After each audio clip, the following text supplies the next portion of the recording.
Assalamualaikum warahmatullahi wabarakatuh. Hello, my name is Chasha Fadila. You can call me Keisha with study number 25411078, Class Management 25B. Yang pertama ada definisi model matematika. Model matematika adalah konstruksi matematis yang mempresentasikan fenomena atau sistem nyata dengan tujuan memahami, menganalisis, dan memprediksi perilaku sistem tersebut menggunakan variabel, parameter, dan hubungan matematis. Ada juga pentingnya model matematika. Yang pertama, memudahkan pemahaman sistem kompleks. Yang kedua, membantu dalam pengambilan keputusan dan perencanaan. Yang ketiga, mengoptimalkan proses dan sumber daya. Yang kelima, alat bantu simulasi dan prediksi di berbagai bidang ilmu. Selanjutnya, klasifikasi model matematika. Yang pertama, model deterministik, prediksi pasti tanpa ketidakpastian. Yang kedua, model stokastik, mengandung probabilitas dan ketidakpantasan. Yang ketiga, model dinamis, memodelkan perubahan terhadap waktu. Yang keempat, model statik, memodelkan kondisi tetap atau tunggal. Dan ada juga prinsip-prinsip pemodelan. Yang pertama, simplifikasi, kondisi nyata tanpa menghilangkan esensi masalah. Yang kedua, asumsi yang jelas dan realistis. Yang ketiga, fleksibel dan dapat diuji ulang. Yang keempat, mudah dimengerti dan diaplikasikan. Yang kelima, validasi berdasarkan data empiris. Selanjutnya ada proses pemodelan matematika. Yang pertama, identifikasi masalah, nyata dan tujuan pemodelan. Yang kedua, identifikasi variabel dan parameter penting. Yang ketiga, membuat asumsi yang tepat dan relevan. Yang keempat, merumuskan hubungan matematis. Yang kelima, analisis model atau solusi kestabilan dan lain-lain.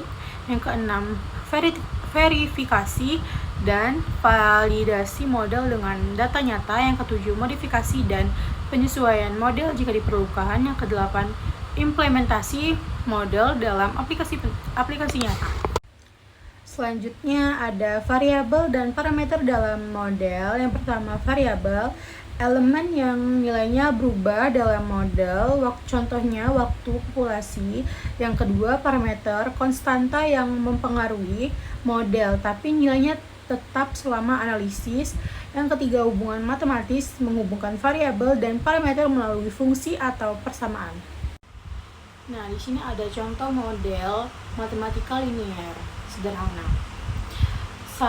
Ini tentang studi kasus umur, contohnya 3 tahun ke depan, 2 kali usia ayah adalah 4 tahun lebih muda dari 6 kali usia Ali 8 tahun lalu.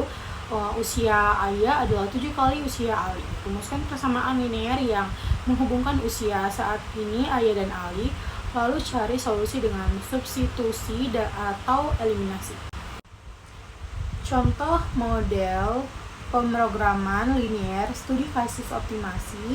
Seorang pedagang dengan anggaran terbatas ingin membeli buku dan pulpen. Formulasikan dengan fungsi tujuan dan kendala. Contohnya seperti yang di atas.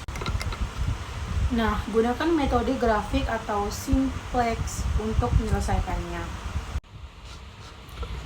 Selanjutnya ada model diferensial dalam pemodelan dinamis.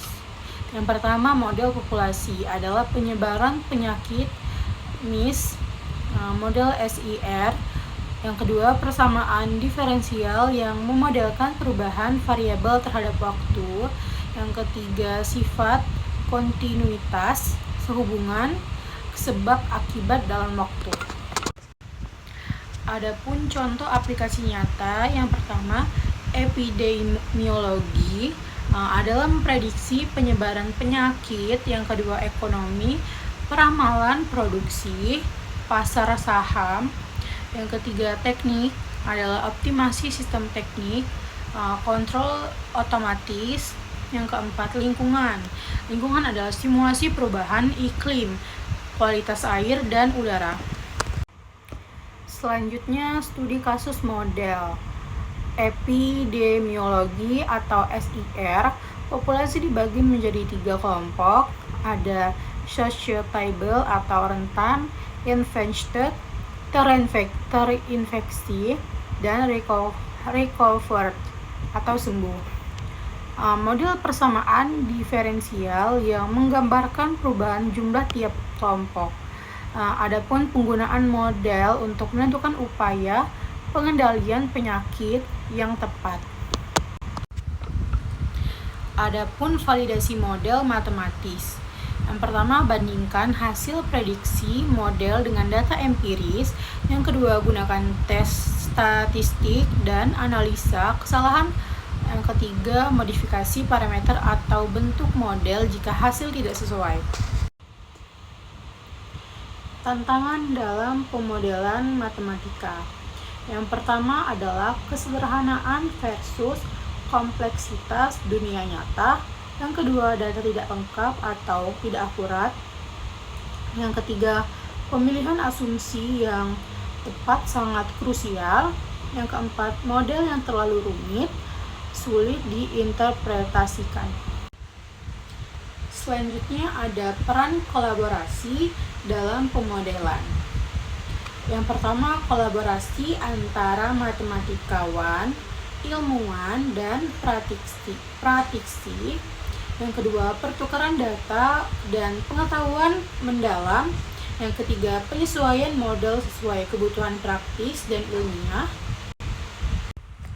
Jadi, kesimpulan singkat tentang model matematika yang saya jelaskan sebelumnya adalah representasi matematika dari masalah nyata yang bertujuan untuk menyederhanakan, memahami, dan memecahkan masalah tersebut secara sistematis. Model ini menggunakan persamaan fungsi dan hubungan antar variabel untuk menggambarkan fenomena dunia nyata sehingga memudahkan analisis dan prediksi. Proses pemodelan meliputi identifikasi masalah, asumsi, penyusunan persamaan, serta verifikasi dan validasi model.